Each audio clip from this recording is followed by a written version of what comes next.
আবার সাইয়েদনা সুলাইমান আলাইহিস সালামের একটা পাখি ছিল, ওইটার নাম কি ছিল? হুদহুদ পাখি।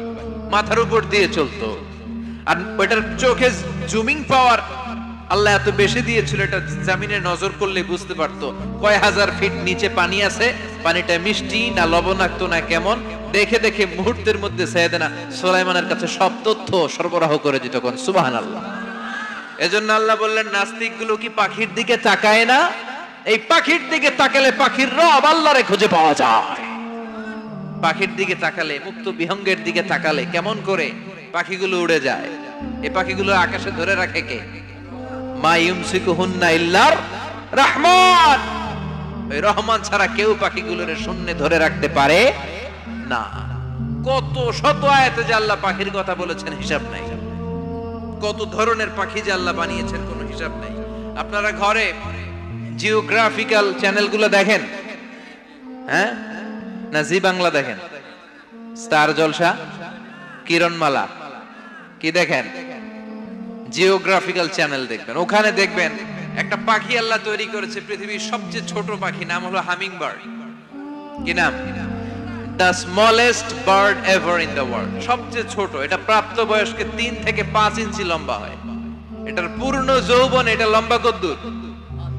3 থেকে 5 ইঞ্চি।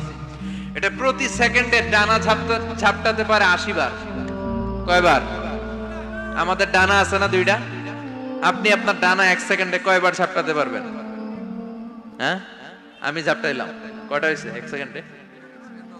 হ্যাঁ, 3টা 4টা ঝাপটা দিতেই আমার সেকেন্ড শেষ। কিন্তু এই পাখিটা প্রতি সেকেন্ডে তার 2 পাখা ঝাপটায় কয়বার?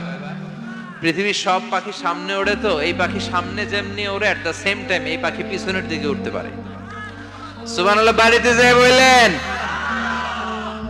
ইউরোপের আল্পস পর্বতমালায় গুগল করবেন যে আজকে গুগলে লিখবেন যে আলপিন সুইফট একটা পাখি আছে।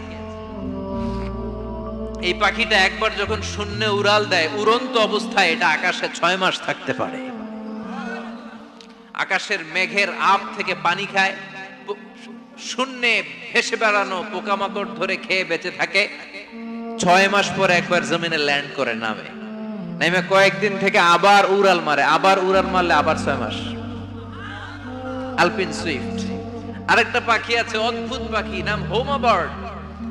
এই হোমা বার্ড উড়ন্ত অবস্থায় ডিম পেড়ে দেয়, আর ওই ডিমটা জমিনে পড়ার আগেই মাঝখানে ডিম ফেটে বাচ্চা বেরোয়, বাচ্চা উঠতে শুরু করে দেয়। এই পাখিগুলোর কথা কোরআনে আছে না নাই? এজন্য আল্লাহ বললেন, আওয়ালাম ইয়ারাউ ইলাত তাইরি ফাওকাহুম সাফাতিন ওয়া ইয়াকবিদনা মা ইউমসিকুহুন্না ইল্লার রাহমান ইন্নাহু বিকুল্লি শাইইন বাসীর। আল্লাহ বললেন, নাস্তিকগুলো কি পাখির দিকে নজর করে তাকায় না? পাখির দিকে নজর করে যদি তাকায়, তখন পাখির রব আল্লাহরে খুঁজে পাবে। চিল্লায় বলেন ঠিক কিনা? পাখিকে আরবিতে বললে তয়ের। সবাই বলেন, পাখির আরবি কি? বিমানের আরবিও তয়ের। পাখি আরবি যা, বিমান আরবিও। এই পাখি নিয়ে গবেষণা করে বিমান বানাইছে। সুবহানাল্লাহ কইবেন না? আমরা বানাই নাই, আমরা তো খোঁচাখুচিতে ব্যস্ত, আমরা আছি ফতুয়া নিয়ে ব্যস্ত। তুই 20 কারণে কাফের, তোর চাচা 90 কারণে কাফের। তোর চাচা মরলে যেই জায়গায় কবর দেয়া হবে, ওই কবরের মাটির উপরে যে ঘাস উঠবে, ওই ঘাস যে গরু খাবে, ওই গরুর দুধ যে খাবে, ও কাফের। আছে না নাই? খালি কাফের ফতুয়া দেয় ব্যস্ত। আমরা ফতুয়া নিয়ে রইলাম, আর ওরা সব আবিষ্কার করে ফেললো। উইলবার রাইট আর অরভিল রাইট, এই 2 ভাই 1903 সালে এই বিমান আবিষ্কার করেছে, এই আয়াতের উপর গবেষণা করে। আওয়ালাম ইয়ারাউ ইলাত তাইর, ওরা কি পাখি নিয়ে ভাবে না? আমাদের তো ভাবার সময় নেই, আমরা আছি মদ নিয়ে আর নারী নিয়ে আর জুয়াবাজি নিয়ে। চিল্লায় বলেন ঠিক কিনা? এমন অনেক মন্ত্রীদের হোটেল আছে যেখানে পতিতালয়ের আড্ডাখানা। চিল্লায় বলো ঠিক কিনা? মুসলমানরা আজ মদ আর নারী নিয়ে ব্যস্ত, আর ইহুদি খ্রিস্টানরা আমাদের সব ঐতিহ্যকে ধারণ করেছে। উইলবার রাইট অরভিল রাইট গবেষণা শুরু করে দিল। পাহাড়ে শুয়ে শুয়ে 2 ভাই খালি পাখির ছবি আঁকে, কেমনে পাখিগুলো টানা ঝাপটা মেরে ওঠে, কেমনে নামে। গবেষণা করতে করতে করতে প্লেন বানায় ফেললো 1903 সালে, আজ থেকে 100 বছর আগের স্টোরি শোনাচ্ছি আপনাদের। তখনকার বিমান এখনকার বিমানের মতো ছিল না। আপনি দেখবেন যে শুরুতে বিমান কেমন ছিল। শুরুতে ভাঙ্গা চূড়া দুইটা পাখা নিয়ে একটু উড়ে আবার ধপাস করে পড়ে, কিন্তু আশা হারায় নাই, আবার উড়ে ধপাস করে পড়ে। আমেরিকাতে সুবিধা করতে পারেনি। ফ্রান্সের এক কিং তাদেরকে ডোনেট করেছে বিপুল অঙ্কের টাকা দিয়ে। তারা প্রথম ফ্রান্সের একটা শহর থেকে আরেকটা শহরে পৃথিবীর প্রথম প্যাসেঞ্জার প্লেন নিরাপদে ল্যান্ড করেছে।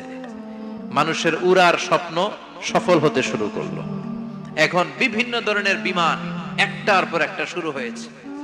এই পৃথিবীর সবচাইতে দ্রুতগামী যে বিমানটা আগে ছিল নাম ছিল কনকর্ড, যাত্রীবাহী বিমান। এটার পরে এখন একটা বাইরে হইছে বোম সুপারসনিক। কি নাম? Bomb supersonic. এত স্পিডে চলে, এই মাত্র দেখলেন এদিকে, এরপর দেখবেন নাই ওইদিকে। সুবহানাল্লাহ পড়েন।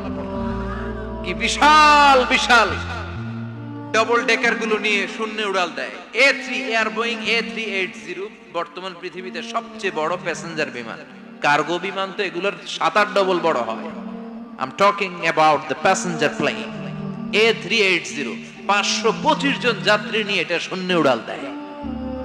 525 জন যাত্রী, কেবিন ক্রু, পাইলট, বিমানের ওজন, খাবার দাবারের ওজন, ফুয়েলের ওজন, 525 জনের লাগেজ টাগেজের ওজন, এই সব নিয়ে শূন্যে উড়াল দেয়। সুবহানাল্লাহ কইবেন না? এই বিমান আবিষ্কারের আগ পর্যন্ত গোটা বিশ্বব্যাপী সব দেশে দেশে ছিল সেনাবাহিনী আর নৌবাহিনী। বিমান আবিষ্কার হওয়ার সাথে সাথেই শুরু হয়ে গেল বিমান বাহিনী, এয়ার ফোর্স, মিলিটারি। এখন বোম সুপারসনিক বানায়, এখন ড্রোন হামলা করে, এখন মিসাইল হামলা করে, এখন স্যাটেলাইট পাঠায়। আমরাও পাঠাইছি। কি নাম? Bangabandhu satellite. We launching the Bangabandhu satellite channel last year. আমরা বঙ্গবন্ধু স্যাটেলাইটও পাঠাইছি উপরে। সবকিছু পাখির উপর গবেষণা করে হয়েছে। চিৎকার করে বলেন ঠিক কি না? এজন্য আল্লাহ ডেকে বললেন, গোলাম ওরা কি পাখির দিকে তাকায় না? পাখির দিকে যদি নজর করে একটিবার তাকাতো, নাস্তিক আর নাস্তিক থাকতে পারতো না। এজন্য নাস্তিকদের জন্য সূরার ভেতরে ডোজ আছে, আই ওপেনার আছে। সর্বশেষ আল্লাহ একটা প্রশ্ন দিয়ে এই সূরাটা শেষ করলেন। প্রশ্নটা শুনবেন? শুনবেন সবাই? আল্লাহ বললেন, কুল আরাআইতুম ইন আসবাহা মাউকুম গাওরান ফামান ইয়াতিকুম বিমাইম মাইন। বলো দেখি সবে, শুকাইয়া যদি যায় এই পৃথিবীর পানি, তাহলে হেথায় তটনির ধারা কে দিবে সবারে আনি? কে দিবে আনি? একদিন সকালবেলা ঘুম থেকে উঠছেন, টয়লেটে যাবেন, মুখ ধুবেন, স্কুলে যাবেন, অফিসে যাবেন, কাজে যাবেন, যায় দেখেন টিউবওয়েল চাপতেছেন, পানি নেই। ট্যাপ ছাড়লেন, পানি নাই। চোখের মধ্যে ময়লা, নাকে ময়লা। টয়লেটে যাবেন, পানি নাই। পুকুরে নাইমা দেখেন পানি নাই। বিশাল বিশাল মেশিন বসিয়ে মাটির নিচ থেকে ভূগর্ভস্থ পানি ওঠানোর চেষ্টা করলেন, একটা পানি নাই। এক ফোঁটা পানি গোটা বিশ্বে কোথাও নাই। কে দিব পানি আপনারে? পানি সম্পদ মন্ত্রী দিব, ডোনাল্ড ট্রাম্প দিব, শেখ হাসিনা দিবে? কেউ দিতে পারবে? এক ফোঁটা পানি বানানোর ক্ষমতা আমাদের নয়। ঠিক কি না? পানির বৈজ্ঞানিক নাম হচ্ছে H2O। কি নাম? এই দেশে H2 নিয়ে কত কথা আছে না নাই? হাইড্রোজেনের 2টা মলিকিউল, অক্সিজেনের একটা মলিকিউল। এই 2টা গ্যাস, হাইড্রোজেন আর অক্সিজেন, 2 গ্যাস একসাথে মিলাইলে কি হয়? কথা বলেন। মিঠা নদীর পানি। সুবহানাল্লাহ পড়েন। আল্লাহ বললেন, ঘুম থেকে উঠে যদি দেখো পৃথিবীর সব পানিগুলো একেবারে পৃথিবীর নিচে চলে গেছে, কোন মাধ্যম দিয়ে এক ফোঁটা পানির জোগাড় আর বন্দোবস্ত করা যায় না, কে তোদেরকে পানি এনে দিবে? কথা কন।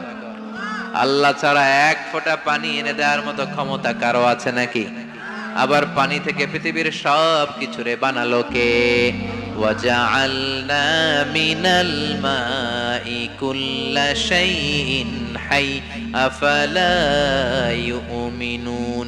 আল্লাহ বললেন, পানি থেকে গোটা বিশ্বের সব আমি বানালাম। সব জীবিত জিনিস তৈরি হয়েছে পানি থেকে।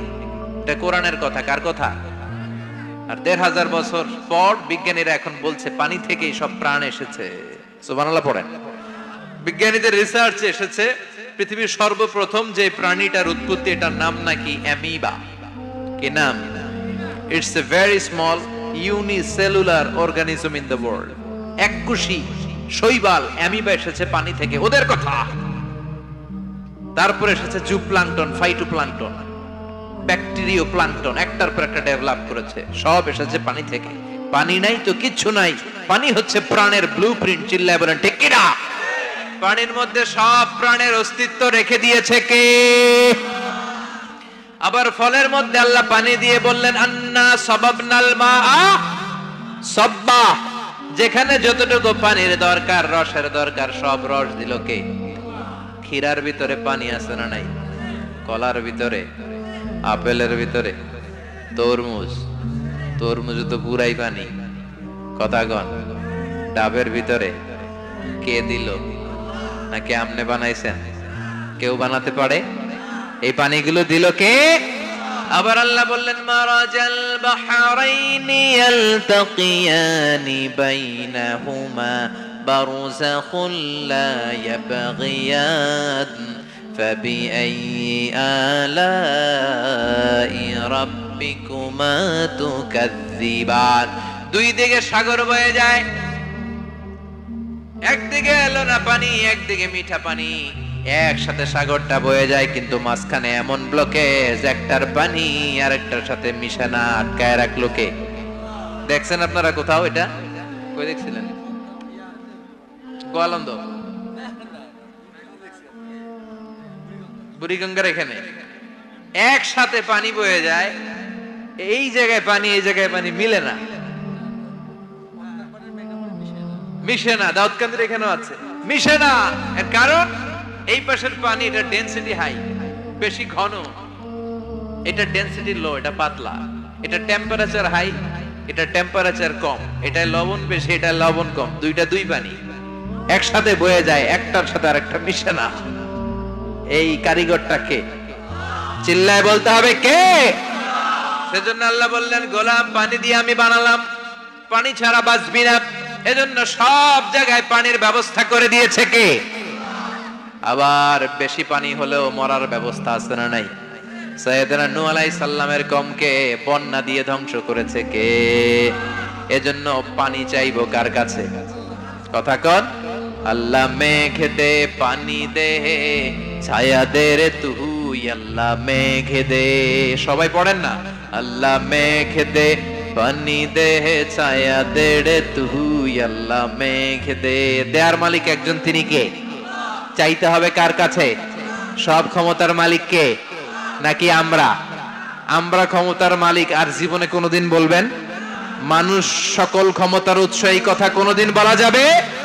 সকল ক্ষমতার একচ্ছত্র নিরঙ্কুশ মালিকানা একজনের, চিৎকার করে বলতে হবে তিনি কে? বিপদে আপদে সবসময় আমরা তার কাছে চাইবো, তার কাছে ফিরবো। আল্লাহ আমাদের সবাইকে কথাগুলো বুঝে আরো আমল করার তৌফিক দান করুন। আরো জোরে পড়েন আমিন। যতগুলো কথা বললাম কোরআন সুন্নাহর আলোকে বলেছি, বানিয়ে কিছু বলি নাই। তারপরেও আমার মনের অজান্তে কোনো মিস ইনফরমেশন যদি আমার মুখ ফসকে বেরিয়ে যায়, সেগুলো যেন আল্লাহ তাআলা আপনাদের স্মৃতিপট থেকে মুছে দেয়। পড়েন আমিন।